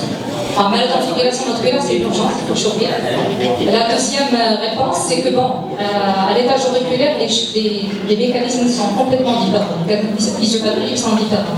L'oreillette, c'est un système à basse pression par rapport au ventricule. Le ventricule, c'est un système à haute pression. Donc ça va, donc ça fonctionne tout le temps. Il n'y a pas vraiment de stase. Au niveau de l'oreillette, il y a quand même de la stase. Par rapport au ventricule, il y a une barrière, il y a la valve. Donc ce qui fait qu'il y a plus de risques thromboemboliques par rapport au ventricule. Là, c'est par rapport au mécanisme ici. Pourquoi le choc aurait cet effet-là de retour au rythme? Voilà, en fait, quand on fait un retour au rythme cellulaire, on change l'électrophysiologie à l'intérieur de l'oreillette. L'électrophysiologie, c'est-à-dire le déplacement de l'onde, si vous voulez, électrique, il y a une hétérogénéité, ça change, ça ne suit plus le sens normal. Et le fait que ça change comme ça devient hétérogène, ça crée, si vous voulez, je vais dire un mouvement anarchique et inefficace au niveau de l'oreillette. Après le choc, pendant quelques jours, l'oreillette est en état d'hibernation, elle ne bouge pas bien. Il faut un peu de temps pour qu'il s'habitue au rythme sinusal. Et ça a été décrit dans des études expérimentales très anciennes, vraiment basiques de la physiopathologie de la FA. Et c'est à partir de là qu'on a compris qu'il fallait anticoaguler ces patients dans la FA. Je pense que dans le problème de la fibrillation ventriculaire, je pense qu'on n'aura jamais l'occasion. Je comprends, c'est parce que. Mais est-ce qu'on a autant de complications? Là, vous avez dit que c'est une histoire de pression, c'est une histoire d'électrophysiologie. Franchement, ça ne me convainc pas. Mais bon, si vous le dites. En fait, c'est beaucoup de, comme je dis, c'est beaucoup de paramètres. C'est pour ça qu'on évalue le chat space. C'est pas uniquement, c'est beaucoup de choses. Quelqu'un qui est jeune, il n'a pas de facteur de risque, il peut être en effrance toute sa vie, jusqu'à un certain âge, sans qu'il y ait un risque thromboembolique. Et si on décide de choquer, c'est différent. On va changer l'électrophysiologie de l'oreiller, parce qu'à ce moment-là, il faut le couvrir par le traitement anticoagulant. On a beaucoup de patients qui tolèrent très bien, ils ne sont pas rapides, ils sont en effrance, on ne fait rien, on ne les réduit pas. On les ralentit, et c'est tout. S'ils n'ont pas un chat space élevé, on devrait l'anticoagulant. Merci beaucoup Rachida. On va reprendre ce sujet dans les 4 minutes qui viennent, parce que je sais que ça te passionne et je vais essayer de faire une réponse pour toi. Bon, merci beaucoup Rachida. Elle est dans le privé, Rachida.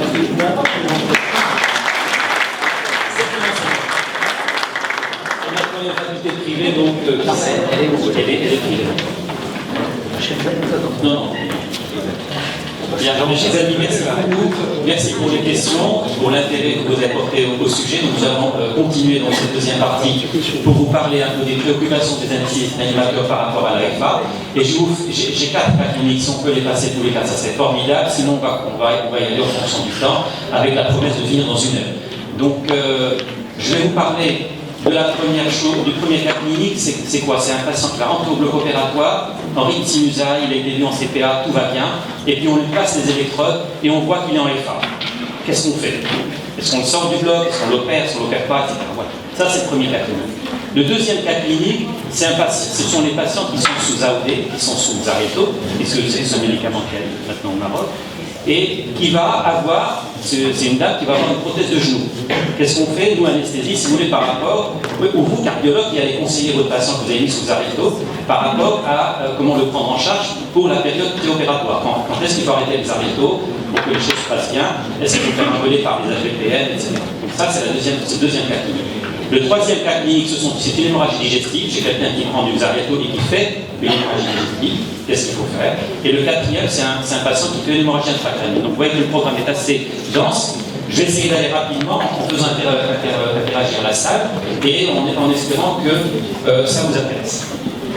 Alors, les diapos qui ont été déjà passés par Rachida, je vais pas le reprendre, je vais y passer la on estime qu'en 2050, il va y avoir près de 16 millions de personnes qui sont en arythmie atriale par fibrillation, en arythmie complète par fibrillation atriale. Alors moi je dis atriale parce que l'auricule c'est un tout petit morceau de l'oreillette. Donc si on parle de fibrillation auriculaire, il y a un non-sens quelque part, parce qu'on sous-entend qu'il n'y a que l'auricule qui fibrille et que l'oreille se contracte. Par contre, quand on parle de fibrillation atriale, la figure est dans l'oreillette, donc c'est toute l'oreillette qui fibrille et qui ne se contracte pas. Donc j'ai tendance à parler plus de FA en sous-entendant fibrillation atriale et pas auriculaire. Donc mon autre diapositive, c'est voilà, on parle de fibrillation atriale quand il y a une perte de l'onde P et un flux ténique ici, et une irrégularité des contractions ventriculaires, et donc on est dans le diagnostic de fibrillation atriale, contrairement au bon rythme régulier sinusal que l'on espère tous garder le plus longtemps possible. Parce que ça nous évite des anticoagulants. Alors, premier cas clinique, la fibrillation atriale paroxystique préopératoire. Il s'agit d'un homme de 72 ans qui fait une péritonite appendiculaire. Il a des antécédents d'hypertension artérielle, de dyslipidémie et de diabète insulino-dépendant. Il a une bonne capacité fonctionnelle interrogatoire au cours de la CPA. C'est un monsieur qui monte des étages, qui n'a pas a priori de cardiopathie ischémique sous-jacente. Est-ce qu'on fait un ECG préop ou pas à ce monsieur?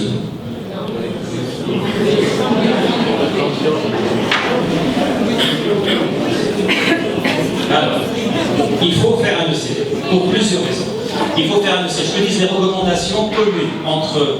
Là, vous avez des recommandations communes entre l'ESC, qui est l'European Society of Cardiology, et l'ESA, qui est l'European Society of Anesthesia. Et ça, c'est le guideline de 2014. C'est clair et net, c'est des recommandations très fortes. Classe 1C et préopérative ECG is recommended for patients who have risk factor and scheduled for intermédiaire. C'est une chirurgie intermédiaire majeure, la péritonie. Il a des facteurs de risque, donc on ne discute pas, on fait l'électrocardiogramme. Que disent les recommandations européennes de 2016? Ils poussent à ce qu'on fasse un électrocardiogramme, parce qu'il y a beaucoup de gens qui sont en FA qui s'ignorent qu'ils ont une FA. Et c'est peut-être l'occasion, quand ils ont plus de 65 ans, de faire un ECG. Et si on n'a pas d'ECG, on prend le pouls dans le cadre de l'examen clinique. Et si on a un pouls irrégulier, on fait un ECG. Il y a une des deux choses. Et le screening, le dépistage maintenant, on parle de dépistage de FH chez des gens de plus de 65 ans, il faut que ça devienne une règle. Et s'ils sont à l'occasion d'une intervention chirurgicale entre vos mains, profitez-en pour leur faire un ECG. Peut-être que vous allez tomber sur une FA et ne pas la découvrir le matin même au bloc opératoire lorsque vous mettez le stop. C'est une recommandation très forte. 1B. Quand je dis 1, ça veut dire que c'est très recommandé. A, B, ça veut dire soit plusieurs études randomisées ou une étude randomisée. Donc là, 1B, on est presque sûr que c'est quelque chose de fondamental. Alors, le CG préopératoire de notre patient, il est là, il est en rythme sinusal, no problem. Quand il est admis au bloc opératoire, après une réhydratation et une antibiothérapie, rappelons-nous qu'il est en péritonite appendiculaire, on va lui poser un scope et là, on constate qu'il est en fibrillation atriale. Cadence ventriculaire 110 battements par minute, on n'est pas très content, c'est quelque chose d'anodin. La tension par le dynamap 109-85, sa saturation en air ambiant à 96. On se dit qu'il est un peu anxieux, il a passé une mauvaise nuit, 76 ans, c'est la première fois qu'il entre au bloc opératoire.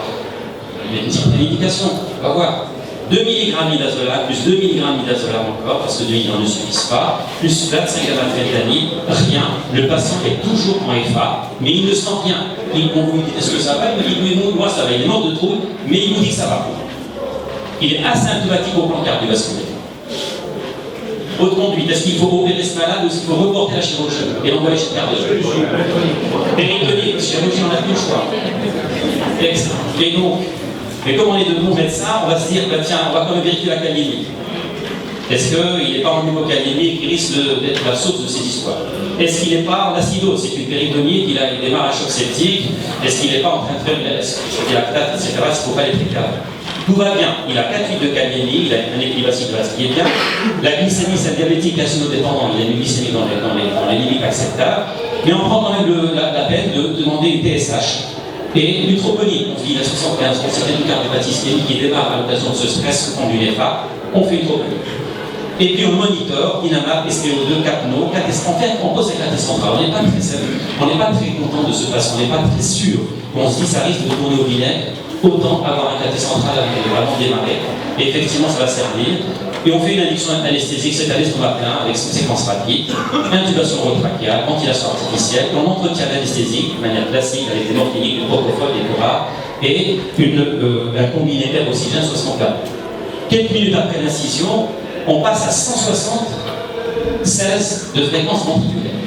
Souvenez-vous, quand on parle de TFA, on ne parle plus de fréquence 4, on parle de cadence ventriculaire, puisque la fréquence atriale et la fibrillation, donc la terminologie exacte, c'est fréquence ventriculaire ou fréquence ventriculaire. On parle de fibrillation atriale avec une fréquence ventriculaire de temps. Et donc ici, on est à 176, et puis quand on pousse le Dynamap, il nous ramène 50 sur 30. On n'est pas bien, la saturation X, il est bien oxygéné, enfin il est bien ventilé, on vérifie la ventilation. Le cap on est à 35, ce n'est pas un problème d'intubation ou d'érouet. Et donc, qu'est-ce qu'on fait? Auto-conduite. Choc électrique. Pas de choc, qu'est-ce qu'il y a du pas de choc électrique? Non, choc électrique. Pas de choc électrique. Bon, comme on est encore de bons médecins, avant de faire le choc électrique, on se dit tiens, on va mettre de l'oxygène pur. On va peut-être le ventiler un peu à la main, pour être sûr qu'il n'y a pas d'axe sur le respirateur. On fait un remplissage guidé par la PVC, c'était une hypovolémie sur un troisième secteur, sur une péritonite, etc. Mais tout ça n'y fait rien. Et le malade reste avec 160, 170 de fréquence ventriculaire. Et donc on décide de faire 200 joules, premier choc, de choc électrique externe. Et puis on constate un retour, un rythme sinusal. On obtient tout de suite un rythme sinusal, mais malheureusement, quelques minutes après, de nouveau, le patient va passer en EFA avec de nouveau une instabilité hémodynamique qui va nécessiter un deuxième choc qui va le ramener en rythme sinusal. Mais malgré tout, quelques minutes après ce deuxième choc, le patient va revenir de nouveau en fibrillation rapide avec altération hémodynamique. Et donc, en désespoir de cause, on se dit, on continue la chirurgie parce que si tu demandes au chirurgien de se dépêcher et de ne pas trop tirer sur les mésentères, parfois la main du chirurgien est source de problèmes, et des sources de bonheur, mais aussi parfois source de problèmes. Donc on explique que parfois la traction sur le mésentère peut être responsable de phénomènes adrénergiques. Et donc, on le met sous amiodarone, une dose de charge, plus une dose d'entretien, et on a un ralentissement de l'AFA, le malade est à 110, et il sort du bloc opératoire avec ce profil hémodynamique, 95-55 de pression artérielle, la troponie revient normale et la TSH US normale. Pardon, Adil, il avait combien de tension quand il a reçu la myodarone? 70, 65, 70, petite tension. Mais on n'avait plus le choix, il était choqué à 2 reprises, à chaque fois c'était pas bien. Mais à mesure qu'il s'alentissaient, les choses s'améliorent. Alors, que disent les recommandations en ce qui concerne la gestion, au niveau de cardiologie, en ce qui concerne la gestion de la fibrillation atriale? Faut-il donner de la cordarone ou pas? Oui, mais chez ce malade, j'étais pas d'accord parce que d'abord, il est C'est possible. Tu m'as donné. Malade, il a une petite tension, il a 170 de fréquence ventriculaire. On n'a pas beaucoup de choix. C'est clair qu'il faut continuer à gérer le sepsis. C'est le trigger, c'est peut-être le sepsis qui est responsable de ce départ en fibrillation atriale. Mais on est obligé quand même de ralentir la fréquence cardiaque. On ne peut pas laisser quelqu'un de 70 ans avec 170 degrés. Et si vous voulez, l'évolution nous a donné raison. Et la question qui se pose en fait, c'est est-ce que c'est un myodarone ou autre chose? C'est l'infection. Il y a un myodarone qui dit autre chose. Un myodarone? Est-ce que vous glissez qui mettrait bêta-bloquant? Non. Il y a la ténormine injectable. Mais la ténormine, est-ce qu'on donne des bêta-bloquants chez un qui suspect pour le choc septique? Des inhibiteurs calciques?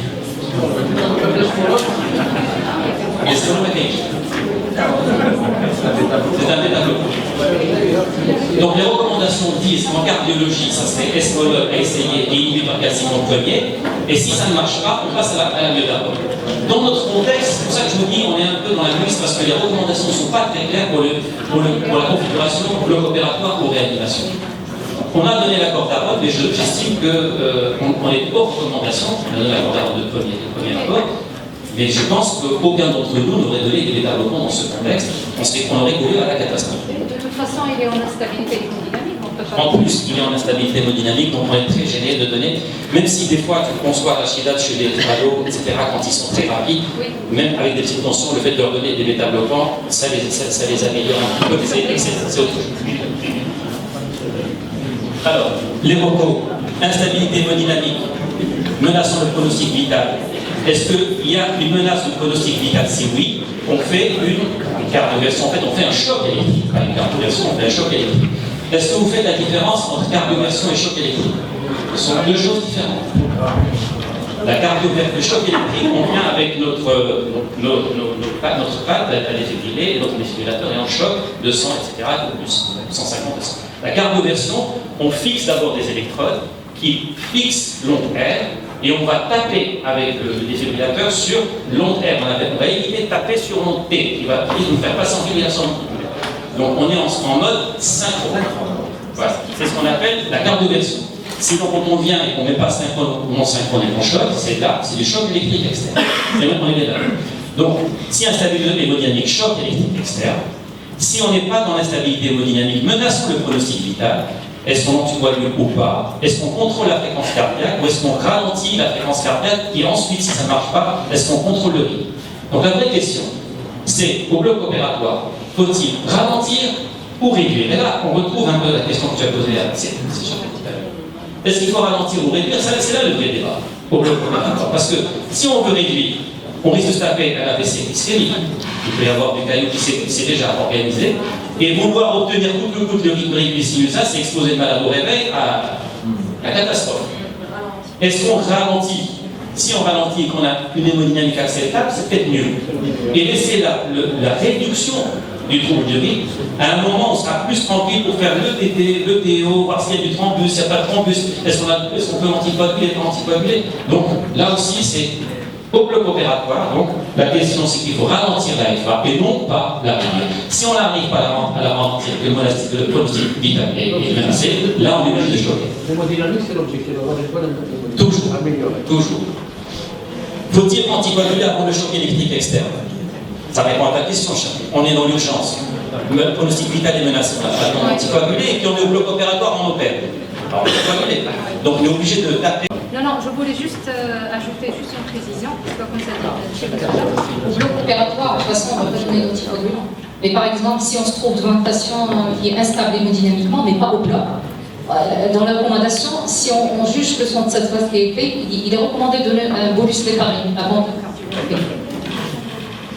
Donc déjà là, au bloc opératoire ou réanimation. Si on est au bloc, pas d'héparine bien entendu, mais si on doit choquer en réanimation, il est préférable de donner au moins un bolus d'héparine avant de choquer. Pour une fibrillation ventriculaire. Non, pour une fibrillation atriale. Le sujet d'aujourd'hui, Ventriculaire, c'est un autre chose. C'est un autre chose ventriculaire. Pas aujourd'hui. Là, tu parlais d'une fibrillation ventriculaire avec instabilité hémodynamique. Non, atriale. C'est pas la fibrillation ventriculaire, il est en arrêt circulatoire, il est pas exactement, c'est une fibrillation cardiaque. Ah, c'est ça. Tu as fait le choc électrique, pourquoi?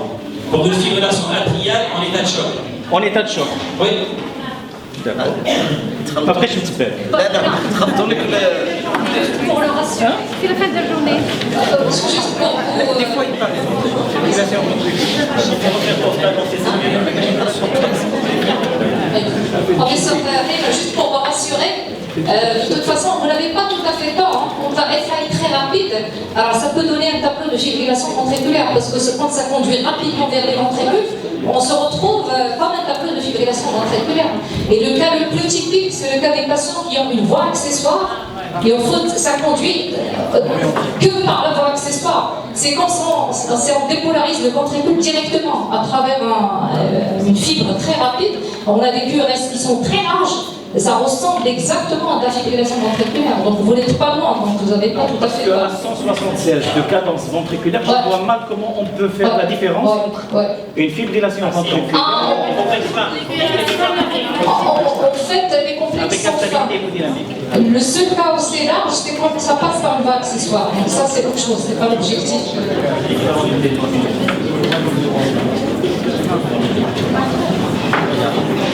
Alors, c'est juste pour rappeler que ce qu'a dit Rachida, c'est que quand on fait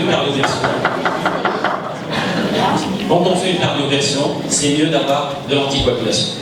Ça, c'est ce qu'on a pris des cardiologues. Alors, les recommandations, ça a été déjà fait par Rachida, je ne vais pas revenir, je prends juste les gradés 1, les généraux. Donc, cardioversion, effectivement, bon voilà. Quand on fait une cardioversion, il faut 3 semaines minimum de traitement anticoagulant. Au mieux, 3 semaines, avant d'aller faire une cardioversion. Ici, c'est l'échographie transesophagienne, quand on peut la faire, c'est bien. Dans notre contexte, en tout cas, les cardioversions sont toujours faites chez malades anticoagulés après l'ETO, parce qu'il y a toujours les petits caillots qui sont dans l'auricule qu'on ne voit pas à l'ETT. Et qu'on voit qu'à l'échographie transesophagienne, et des fois c'est à partir de là que part le caillot. Et pour rassurer tout le monde, quand on fait une cardioversion sous anesthésie, la première chose qu'on vérifie, j'allais dire avant le retour pour les sinusales et l'efficacité de la cardioversion, c'est est-ce que le malade est bien sur le chronométrie, est-ce qu'il bouge ses battements. C'est la première question qu'on pose. Parce qu'on a toujours la hantise, après une cardioversion, l'oreillette est fibrille. Quand elle fibrille, elle se remplit de caillots, parce que ce n'est pas une chasse. Et quand elle passe subitement aurique, sinusale, et qu'elle commence à chasser, il y a comme un wash-out, je suis terminé. Il y a comme un wash-out, et ce wash-out de l'oreillette fait partir les petits thrombus qui sont accumulés tout au long de la vie de l'arythmie complète, par de la santé. C'est pour cela que les passages de l'arythmie au rythme sinusal sont les plus dangereux. Les malades qui font des allers-retours, FA, rythme sinusal, FA, il faut s'en méfier comme de la peste. Ceux-là, ils sont très suspects de faire de la vessie. Et il faut vraiment les prendre en charge. Et surtout quand on tombe sur des collègues qui disent « Ah ben maintenant vous êtes revenu au rythme sinusal, donc stop les anticoagulants. » Voilà. Attention.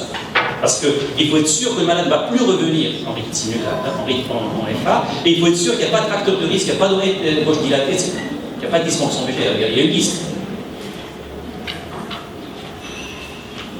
Alors, dans ce cas en périopératoire, de fibrillation atriale en périopératoire, si l'hémodynamique est acceptable, on ralentit, mais on ne réduit pas la FA sur tout ce que l'on vient de dire, pour éviter les anticoagulants. S'il y a une urgence hémodynamique péropératoire, on procède bien entendu au choc électrique externe, sans anticoagulants. Sinon les chirurgiens ils vont hurler. Qu'est-ce qu'on fait en post-opératoire? Il faut gérer le risque thrombembolique et il faut gérer le risque hémorragique. Donc, en post-opératoire, systématiquement chez ce malade qui a fait une FA paroxystique, une échographie. Donc l'avis du cardiologue est souverain, il faut absolument, si vous faites de l'ETO, de l'échographie ou de réanimateur, il faut absolument vérifier que l'oreillette gauche n'a pas de caillot, que l'auricule, il n'y a pas de caillot. Ça, c'est une donnée importante. Et puis, il faut démarrer l'anticoagulation.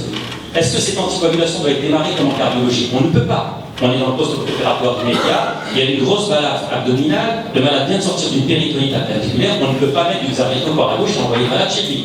Donc là, on fait l'anticoagulation, et là aussi, il n'y a pas d'algorithme, il n'y a pas de guidelines, et on le fait au bout de parcours, comme on le sent. Personnellement, on décroche le TCA d'une dizaine de points. Je mets de l'épargne à la 5 électrique, et je fais un TCA 25, je prends 35, maximum 40. Avec de l'épargne non fractionnée.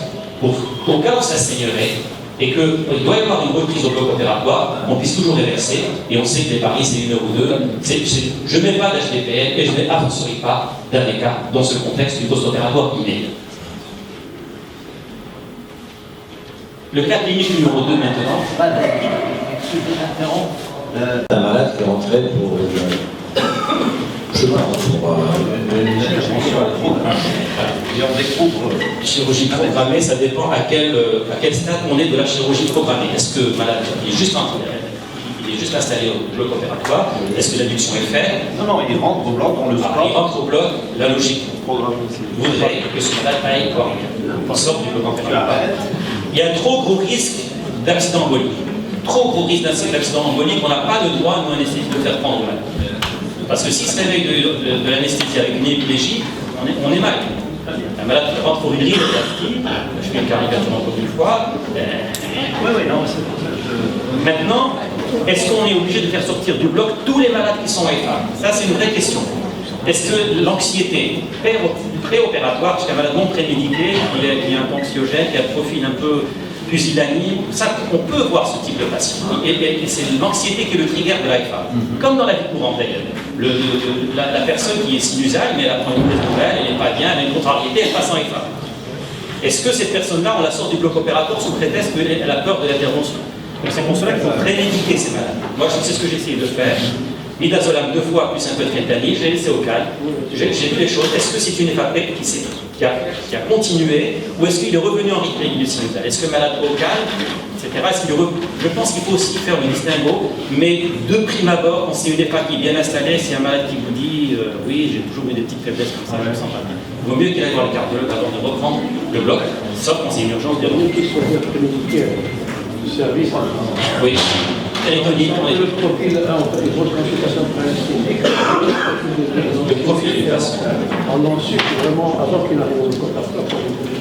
Non, c'est un malade qui a été vu en consultation et le matin d'intervention, sous le coup d'émotion, on découvre une... Hein? Là, il fait, qu'est-ce qu'il fait? On a eu ça en ophtalmo. Bon, on l'a laissé opérer parce que, bon, c'est un truc local, on va surveiller notre malade. C'est une attitude qui se défend. Voilà. Il se défend. Mais si c'était un truc sous-âgé, on ne l'aurait pas fait.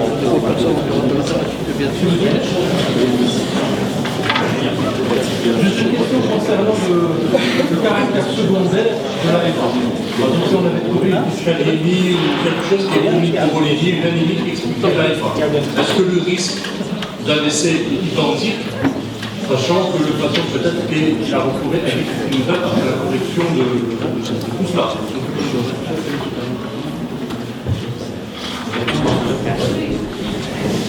Alors, c'est une très bonne question. Parce que le fait de découvrir le malade en EFA au bloc opératoire, on corrige, il devient sinusal, c'est vrai que ça rassure, ça veut dire que peut-être l'EFA est secondaire un peu d'hydropolitique ou d'hydropolitique. Mais est-ce que ce n'est pas l'arbre qui cache la forêt? Est-ce que le malade n'a pas déjà fait des EFA auparavant et que le trigger, l'anémie n'a été qu'un trigger supplémentaire? On ne peut pas savoir. On ne peut pas savoir. Le malade qui est éligible d'un Holter pour voir exactement est-ce qu'il n'est pas en train de faire des passages. Encore une fois, ce n'est pas ça qui commence. Il commence une urgence. Urgence, de risque. Il n'y a pas de choix. Pas d'urgence. Il faut rappeler que la FA fait baisser le débit cardiaque de 25 à 30%, explique que le malade est pas vraiment. Tout à fait, surtout quand il y a des hypertrophies. En fait, par rapport à cette question, quand on a des cas comme ça secondaires, il faut se baser pour le traitement anticoagulant à long terme, il faut revenir au chat phase, toujours. Même s'il a fait un seul épisode. S'il a un chat phase traité, c'est l'anticoagulation à vie. Parce que, comme l'a dit M. Bessouda, il a dit, mais ça sous-entend l'existence de l'état silencieuse, il faut le suivre par des monitoring ou des repères. Mais dans les recommandations, c'est des malades qu'il faut garder sous anticoagulant, s'ils ont un chat phase traité. Voilà. Est-ce qu'on peut passer au deuxième cas clinique? Et on arrêtera peut-être parce qu'on perd notre matin. On a appris trop de choses aujourd'hui grâce à vous. Peut-être qu'on fait que ces deux deuxième temps pareil. Je pense. Vous verrez les clients. Ok, alors comme ça on digère bien. Parce que là, on va parler de fibrillation. Bien, on fera les autres si vous voulez avec les autres fois. Alors, ça c'est une dame de 76 ans. Alors, c'est 76 ans, 80 kg, 1m60. Quand on donne, pour les QCM, pour avoir les examens, quand on vous donne des QCM avec des éléments, c'est pas pour que ça va jouer sur la question, c'est que sûrement c'est des éléments que vous allez devoir utiliser. D'accord? Donc, si je commence à vous aligner ça, tout de suite dans votre esprit doit germer l'idée de Chatzvas. D'accord? Fibrillation égale Chatzvas. pour vraiment que ça devienne, vous palpez le pouls, il y a un pouls irrégulier, la première idée qui doit germer dans votre esprit, c'est le chatspas. Et vous le connaissez. Et si vous le connaissez, vous mettez un papier dans votre poche pour pouvoir le faire tout de suite. Maximum c'est 9, il y a 8 critères, donc vous allez pouvoir faire votre chatspas. Avec ça, vous allez régler le problème. Mais il faut que ça soit vraiment une lumière qui s'allume dans le cerveau une fois qu'on a les facteurs de risque alignés. Donc c'est une patiente âgée, disons qu'elle a surpoids, puisque elle a 1m60 et elle a 80 kg, elle a une obésité morbide. Elle a des antécédents de FA, sous-arrêto 20 mg par jour, une hypertension artérielle et un diabète. Et comme comédication, elle a des inhibiteurs d'enzymes de conversion, diurétiques, potassium, bisoprolol, oméprazole, diamicron, quoi de plus classique chez ces personnes âgées, et qui va avoir un problème de genou, pour lequel elle est programmée dans 15 jours pour une prothèse de genou. Alors, est-ce qu'il y a une indication aux arrêtos chez cette malade? Donc là, on fait un exercice. On a déjà parlé en long et large de cette affaire.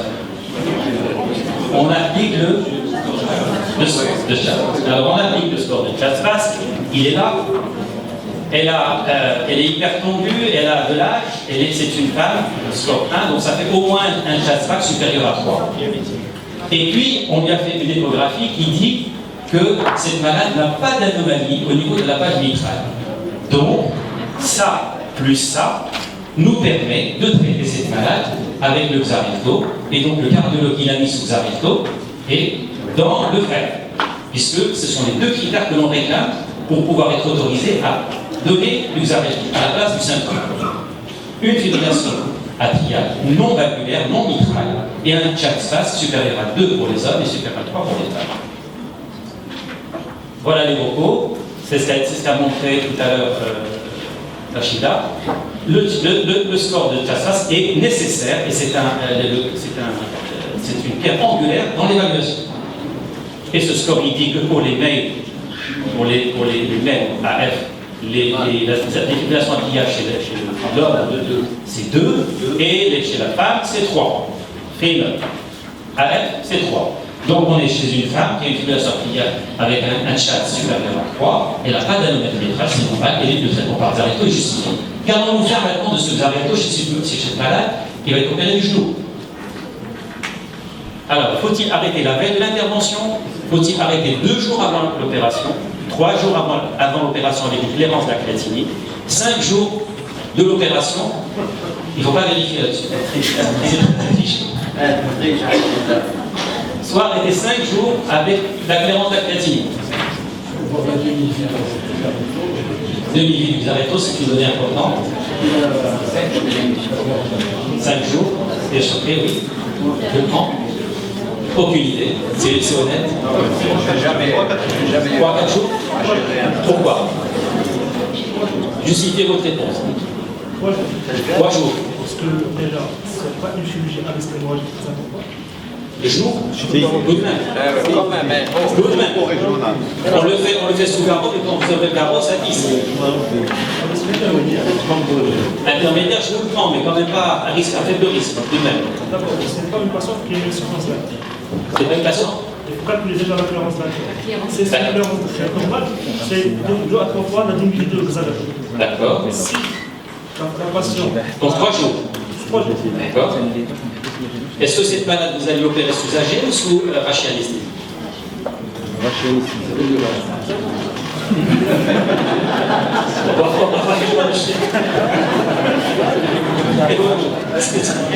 Amine. Très bien. C'est une intervention au niveau du système nerveux central, donc la rachianesthésie, la ponction lombaire. Donc je fais 5 jours d'arrêt. Très bien. Donc, c'est normalement 3 jours pour le Xarelto, 3 jours d'arrêt, mais si l'anesthésiste qui va opérer cette malade pour le genou, il va faire une rachianesthésie, donc on va toucher avec l'aiguille un organe critique, et quand on parle des hémorragies graves, il y a 2 types d'hémorragies graves. On règle le problème. Il y a les hémorragies graves parce qu'il y a un retentissement hémodynamique, parce que ça saigne, parce qu'on transfuse, parce que l'hémoglobine baisse. Et il y a l'hémorragie grave anatomique, ça c'est l'hémorragie grave physiologique. Et il y a l'hémorragie grave anatomique, c'est l'œil, c'est le cerveau, c'est le rachis, c'est le rétropéritoine. Et donc, comme on va mettre une aiguille dans le rachis, si quelqu'un qui vient d'avoir du Xarelto, c'est comme si on allait l'opérer du crâne. Donc, 5 jours. Si vous faites une AG, on arrête le Xarelto 3 jours. Si on doit faire une ponction spinale, il faut arrêter le Xarelto 5 jours. Si la clairance est bonne. Si la clairance est bonne. Toujours. La clairance. On avait la clairance normale, on attend donc la clairance. Mais on la considère normale. Donc voilà ce que disait Rocco 2016. Chirurgie à faible risque hémorragique. Qu'est-ce que c'est qu'une chirurgie à faible risque hémorragique? Là, voilà, c'est les dentales, c'est les plumes à trois dents, c'est paradontales, c'est la solution d'abcès, c'est les implants, etc. L'ophtalmologie, chirurgie à faible risque hémorragique. L'endoscopie digestive. C'est le segment antérieur. Le segment postérieur, il est à haut risque hémorragique. On l'a. Merci, Wajdi, de nous le rappeler. Complexe, pacemaker, angiographie, prostate, endoscopie, la biopsie, risque intermédiaire, l'endoscopie avec biopsie, risque intermédiaire, l'endoscopie seule, risque mineur. Les angiographies, bref. Alors, quand on a un risque faible, hémorragique faible, pas d'AOD la veille au soir, s'il vous plaît. Si on doit se opérer d'un panari chez un quelqu'un qui a une FA non valvulaire sous Xarelto, on n'arrête pas de dire. On va se faire opérer du panari, il suffit qu'on opère 12 heures après la dernière prise. Donc ça, c'est réglé.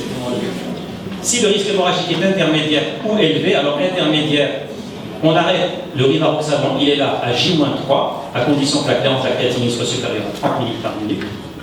Et on ne fait pas d'anticoagulation de relais, et on va opérer à J0. Si pour les autres, le dabigatran qui va rentrer au Maroc bientôt, la Pixar, et surtout le dabigatran, il faut 5 jours.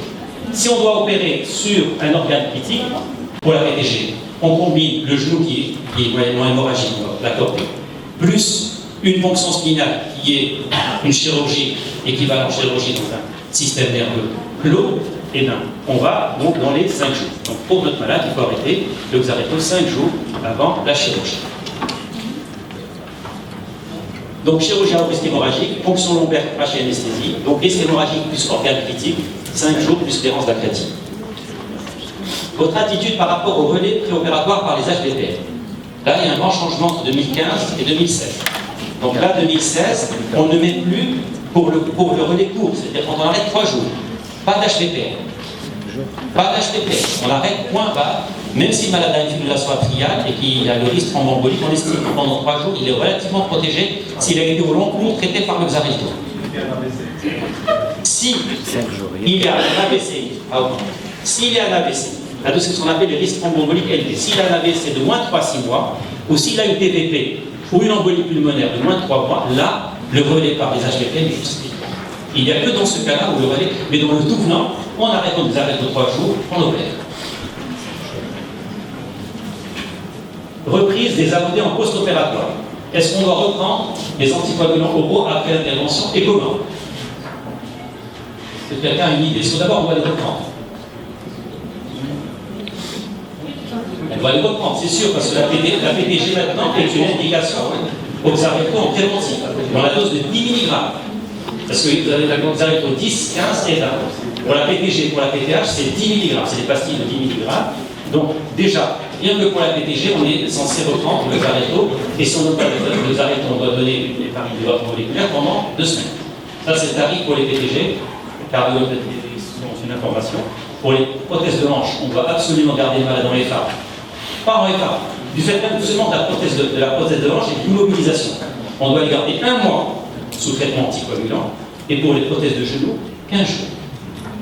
Parce qu'ils n'arrivent pas à marcher, ils ont la bêtise, ils sont tout le temps alités. Alors on a beaucoup de thromboses, on a beaucoup de choses, donc on va les garder sous nos HDPR préventifs pendant 1 mois ou 15 jours selon ces PTH, PTG. Mais là... Mais s'il y a une FA préventive, c'est pas... Ça marche pas. 10 mg, ça marche pas. On est bien d'accord. Donc c'est pour ça qu'on a mis ici, il y a 2 choses qui justifient le traitement par les AOD. Il y a la FA, non valvulaire, et il y a la prévention de la thrombose veineuse profonde due à la prothèse de genou. Donc, J0, on va mettre une HDPR. Tu commences pas le Xarelto le jour même. Alors quand j'en ai parlé aux orthopédistes, ça rejoint la littérature, ils me disent « Ah non, pas le premier jour, moi je suis pas sûr de mon coup, ici aussi à 2h du matin, toi tu lui as donné sa pastille de Xarelto. » Comment on va gérer ça au bloc, il est incoagulable, il faudrait qu'il laisse-le passer pendant les redons, etc. Et après, si vous voulez, on peut le mettre sous. Il faut bien se rendre compte d'une chose qui est essentielle. Contrairement au Syntron, il faut 3 jours pour être anticoagulé. Le Xarelto au cabinet, vous avez vu les femmes, vous lui donnez sa pastille, le Xarelto, il est anticoagulé immédiatement. Il est protégé tout de suite. Tout de suite. C'est-à-dire qu'il ne sort pas du cabinet avec son HVP, non, avec son injection, on sait qu'il est. Donc il faut que ce soit 3 heures pour. Immédiat. Tout de suite. C'est-à-dire qu'on n'a pas besoin d'un relais, ça c'est important. Avec les anticoagulants, on les démarre tout seul. On n'a pas besoin de chevaucher avec de l'héparine. Tu es efficace immédiatement. On est efficace quasi immédiatement. 2-4 heures, on a vu, les délégations sont assez rapides.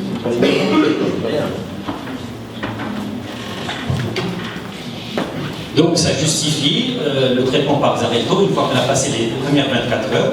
Et on va démarrer une dose intermédiaire de 15 mg par jour, le temps qu'on s'éloigne du risque hémorragique. Et au-delà, on revient à la dose de 20 mg qu'elle avait auparavant. Alors si saignement est repris chirurgical, patient sous la dose. On va admettre que ce malade a J5. Elle a commencé à gonfler son genou. Là, on est dans la simulation, on n'est plus dans le cas clinique, mais bon, on a voulu un petit peu prolonger pour pouvoir avoir une idée sur ce qui nous attend. Malade, au bout de 5 jours de Xarelto, tout va bien, elle rentre chez elle et puis elle revient le soir avec un genou énorme. Ça, c'est le chirurgien à la voix, il dit il faut que je la reprenne, il faut que je fasse une hémostase, il faut que je vois ce qui se passe. Arthroscopie, voilà. Qu'est-ce qu'il faut faire par rapport au Xarelto? Est-ce que vous avez une idée? Quand on avait les AVK, on savait ce qu'il fallait. Et là, on ne sait pas ce qu'il faut.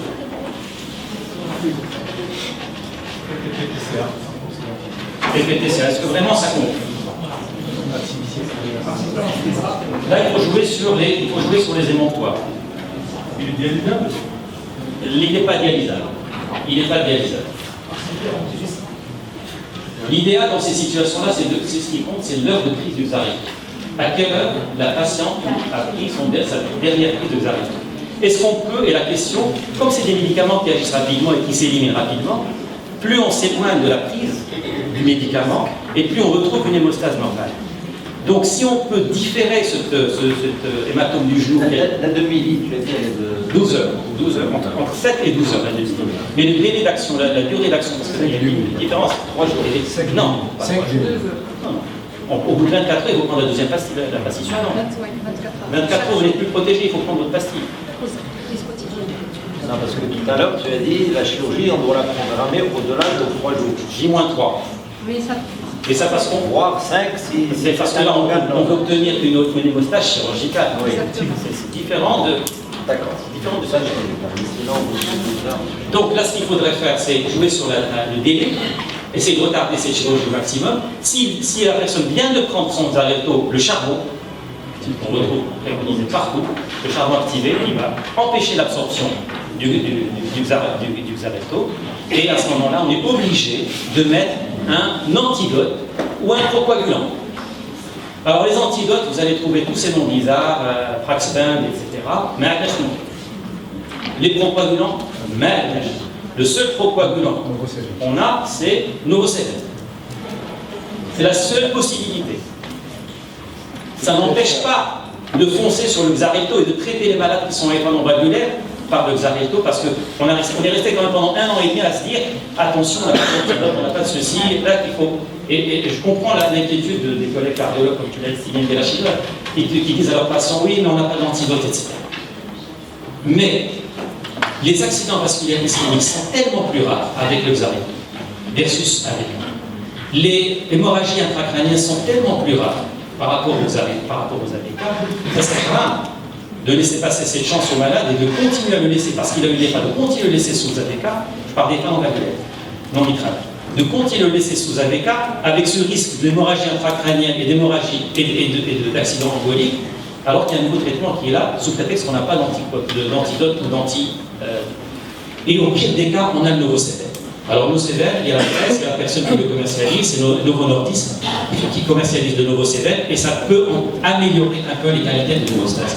Donc si on a une hémorragie massive, chez quelqu'un qui prend du Xarelto, on doit rentrer au bloc opératoire immédiatement parce qu'il faut aller mettre un plan. La seule chose, c'est de donner, bien sûr, au Maroc en tout cas, la seule possibilité qui nous est offerte, c'est le neurocéphale. Parce qu'on n'a pas les autres facteurs, les complexes de complexe prothrombinique, qui sont activés comme le FEPA ou non activés comme le phénocal. Et donc la seule possibilité qui nous reste, c'est le neurocéphale. Bonjour les thromboses. Bonjour la vie d'abord. La question, c'est vrai, là ce que tu dis, parce que là, c'est toujours la balance hémorragie-thrombose, toujours. Et à quel niveau on met le curseur? Mais, comme disait Wajdi, il y a bien sûr le pronostic vital qui est en jeu, à ce moment-là, on n'a pas trop le choix. Mais le jour où on aura l'antidote, qui va bloquer l'action du Xarelto, et qui nous évite de donner des procoagulants thrombotiques, là, ça se fait. Et je pense qu'on va y arriver. On va y arriver. Et en attendant, je préfère avoir les antivitamines A et avoir l'antidote. C'est le résultat de ces patients-là. Ben écoute, c'est une préférence personnelle, mais les saignements, c'est quelque chose d'exceptionnel. Exactement. Par rapport à la vie de tous les jours de ce patient qui risque de faire un accident hémorragique ou ischémique par défaut de traitement par les AVK. Parce que je voudrais vraiment vous montrer une plaque qui me tient énormément à cœur. C'est celle-là. Ça, c'est le monde entier. C'est la Chine, c'est l'Asie, c'est le Middle East, c'est l'India, c'est l'Africa, etc., Nord-Amérique. Même chez les meilleurs, le TTR, le temps of therapeutic range. Quand vous voyez vos malades sous syndrome, combien de temps ils sont dans la tranche thérapeutique? 50% de leur temps au quotidien où ils sont vraiment bien, ni trop peu, 50%. C'est-à-dire qu'au-delà, c'est-à-dire que vous avez 50% de chance, soit de malade à cœur, ou de syndrome, il n'est pas traité.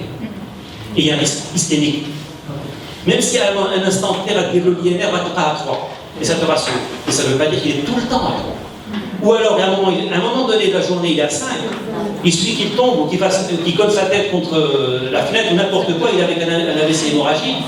Et quand tu fais l'INR, tu n'as pas à 3 ou là, non, il est bien. Mais non, 50% du temps, ça c'est des études de béton, ne sont pas dans le. Soit ils sont ouverts anticoagulés, soit ils sont sourds. Le Xarelto n'est pas sensible à l'alimentation antibiotique.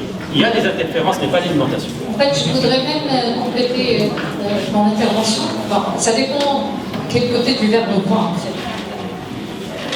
Donc, comme a dit Adi, les éléments sévères sous anticoagulants, d'une manière générale, et sous nouveau anticoagulants, d'une manière particulière, c'est vraiment rare. Hein.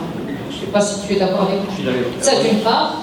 Deuxièmement, les saignements sous antivitamine K, il y a une étude qui avait été faite. En fait, la plupart des saignements surviennent chez des malades qui sont dans la zone thérapeutique, hein, entre 2 et 3. Vous voyez ce que je veux dire? C'est-à-dire, même quand on est dans la zone thérapeutique sous AVK, il y a beaucoup d'accidents hémorragiques.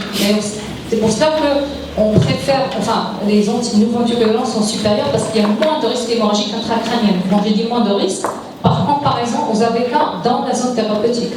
Donc ça, c'est très important. Deuxième élément, peut-être qu'on a oublié de rapporter, c'est que les malades sous nouveau anticoagulants, il ne faut pas les lâcher. Il y a une surveillance à faire, notamment pour la fonction rénale. C'est bien codifié actuellement. En fait, il faut recontrôler la fonction rénale, parce qu'en général, c'est l'une des causes de saignement. Surtout chez les sujets âgés, c'est des fonctions rénales qui fluctuent beaucoup. Aujourd'hui, il a une bonne fonction rénale, demain, après, il altère sa fonction rénale, et hop, donc on a un risque hémorragique élevé. Donc c'est en général la cléarance de la créatinine divisée par 10, la fréquence de surveillance, nombre de mois. Si la cléarance de la créatinine est égale à 40, par exemple, c'est tous les 4 mois. S'il est à 30... L'activité antidistance.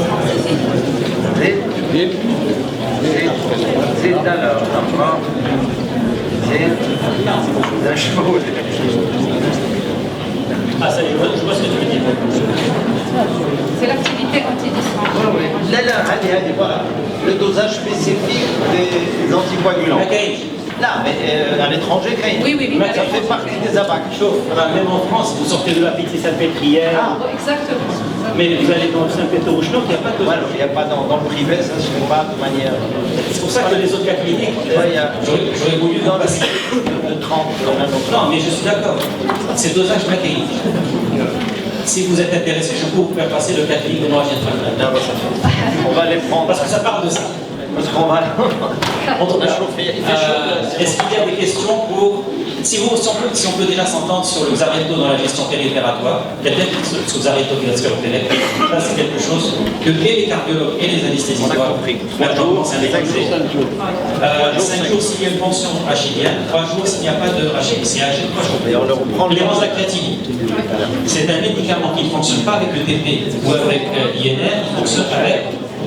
D'ailleurs, j'ai proposé aux gens qui vendent le Xareto de nous faire des réglettes avec le Cocroft, pour qu'on puisse l'avoir dans la poche et qu'on puisse tout de suite faire une clémence à chaque fois qu'on a un malade sous arrêt. Si tu me permets, Adil, 2 secondes.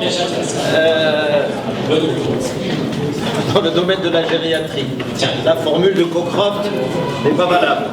Donc lorsque vous voulez estimer la clairance de la créatinine, vous utilisez la formule MDRD. Vous allez vous apercevoir, en tout cas jamais la créatinine toute seule.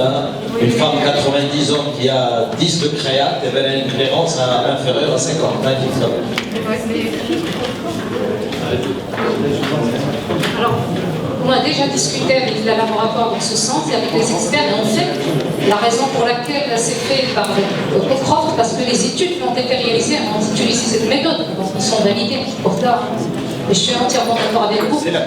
D'ailleurs, c'est pour cela que dans les dernières recommandations, ils ont rajouté 2 autres paramètres. L'âge de plus de 80 ans et le petit poids, moins de 60 kg, en plus de la clairance de la créatine. Si vous avez 2 sur 3, il ne faut pas donner, pour réduire la dose. Bien, écoutez, merci beaucoup pour votre insistance et assistance. Le prochain mercredi UPR, ça sera fin octobre et ça sera l'équipe de professeur Zakaria Belkhadir. Avec un peu de prolongation, ça serait début novembre. Merci beaucoup et merci au